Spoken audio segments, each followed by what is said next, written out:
But remember, that's a different format. That is a race to 6 strikes. First to 6 strikes wins a PBA event record $200,000. Here it is a 6-frame match, max 180.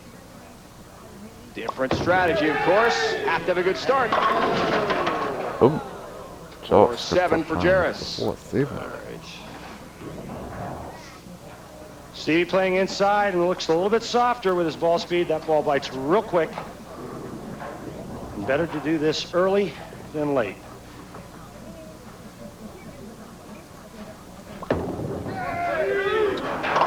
Takes care of the 4-7 spare.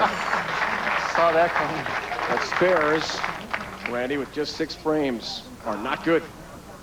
From Malden, South Carolina, Greenville, Spartanburg area, he and his wife Kristen building a new house. Not far from completion, we're told.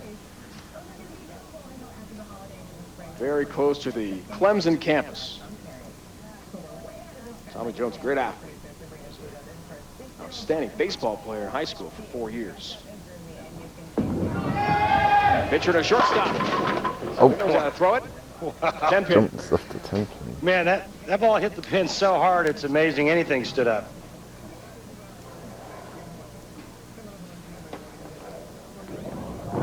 Watch how hard the ball hits these pins right here. I mean, they went off the deck real fast.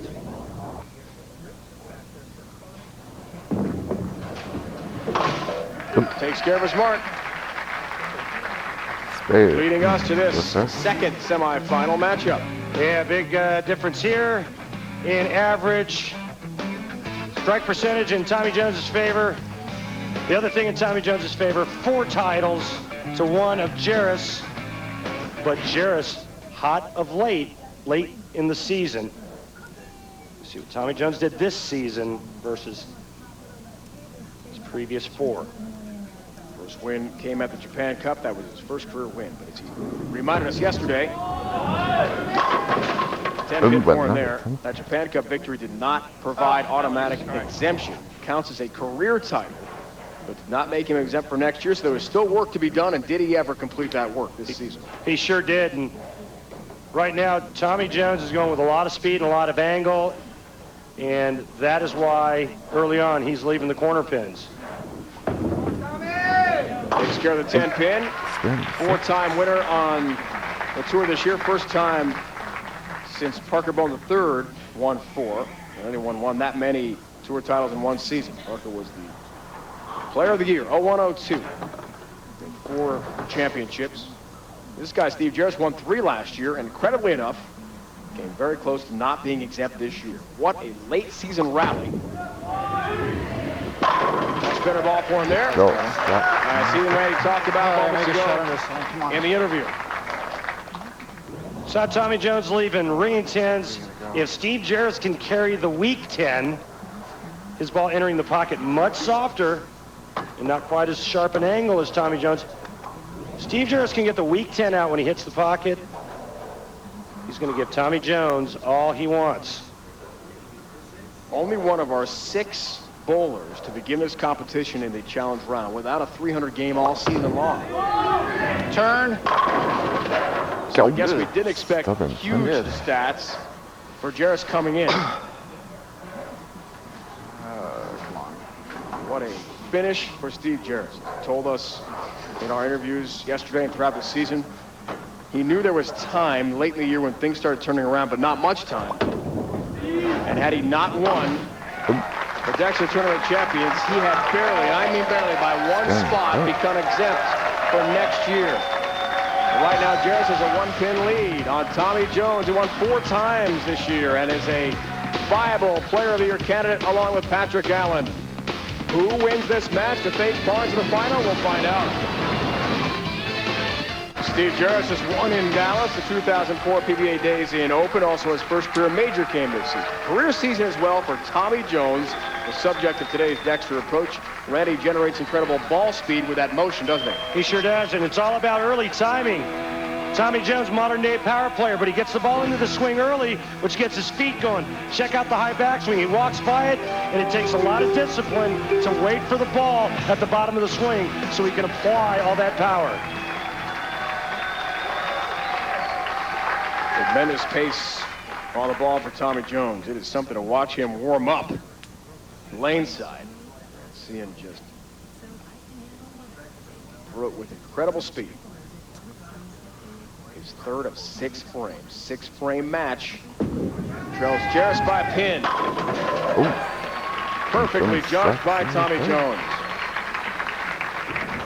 Now remember, he was leaving ring and tens to start, so what Tommy Jones did was he made this ball roll sooner. Watch when he gets down to the break point at about 40 feet. He makes that ball come off of the spot much harder, therefore carrying the ring and 10. Tommy does not want that win streak to end. 8 straight TV wins this year. That's not a record. Randy knows about hot streaks on TV. 86, 87, you went 11-1 yourself. Get in that zone. Oh. I don't know what it is. And when you have that kind of focus, there's no question it's difficult to be beaten.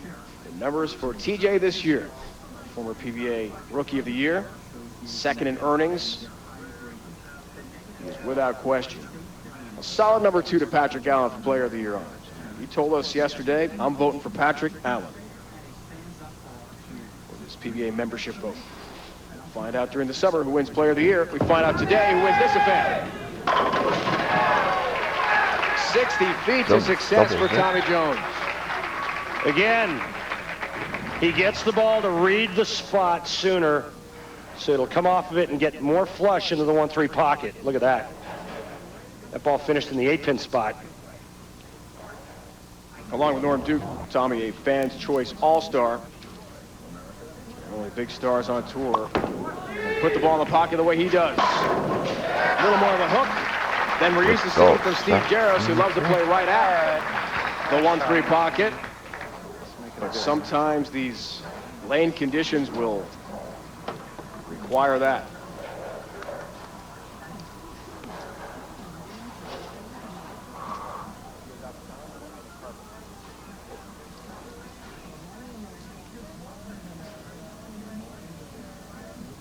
See if he stays right.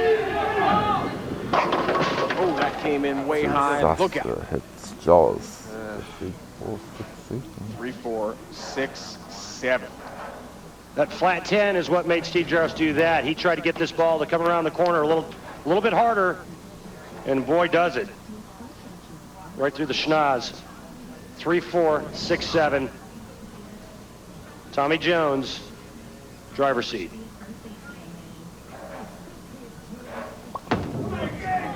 Near impossible split. You only chop. That almost got to the pocket. Yeah, Jaws. 3-pin. 7. Ouch. Jones has himself a huge lead in a 6-frame match for the PBA Tour. Now it's off season. PBA.com is your best source for all the latest PBA news. And details about PBA Tour trials, which take place May 31st through June 5th in Maryville, Indiana, are online now, as well as info about the repackaged PBA Miller High Life Skills Challenge telecast on ESPN May 7th and 8th. Randy and I will host those. All that and more. PBA.com. Log on today and bookmark it on your high speed as well. TJ stays hot and is close to wrapping this one up. Give me a number. Give me a number.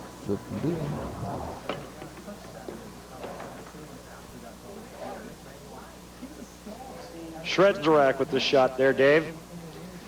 And right now, Tommy Jones needs 6 to shut out Steve Jaros. Right down the middle of this fair ball. Yep. It's all 10. He'll take all 10 down and take care of Steve Jaros. Great season. Great. Finish it off, man. Now's where Tommy Jones has 2 shots. He can basically figure it up in 5 frames. 2 shots he can really get locked in, just like Chris Barnes did in the previous match. These are 6-frame matches. That's what Tommy was referring to. Oh! A 7-10 up, but that, of course, well after he had wrapped up the match. Well, you don't want to see that, getting ready to bowl for $200,000 against Chris Barnes. That's the last thing we want to see. Let me use 2 balls. These are on standard PBA Tour telecast, Afraid I might folks. kill myself. It's been a long time. He's going to really let it go. It's fair ball. Oh! Did that 10-pin to kick off the back of the deck into the 7th. All right, guys. See you soon. Word back home to his wife, Kristen. Good friends, James and Andrea, was watching from South Carolina. Okay, I thought you did that. I don't want to ever give you a wrong number, so you got to Okay. Well, I mean, I'm just not used to picking up the five frames. Always nice to be able to wrap it up early as he talks with our tournament director, Kirk Von Kruger.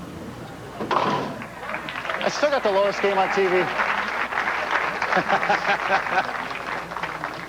I couldn't even beat that.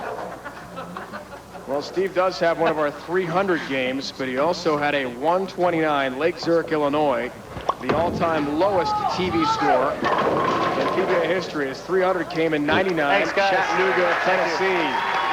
At that point, he was a 13th win and rolled 300. There are Great team by 16 Tommy now. Jones.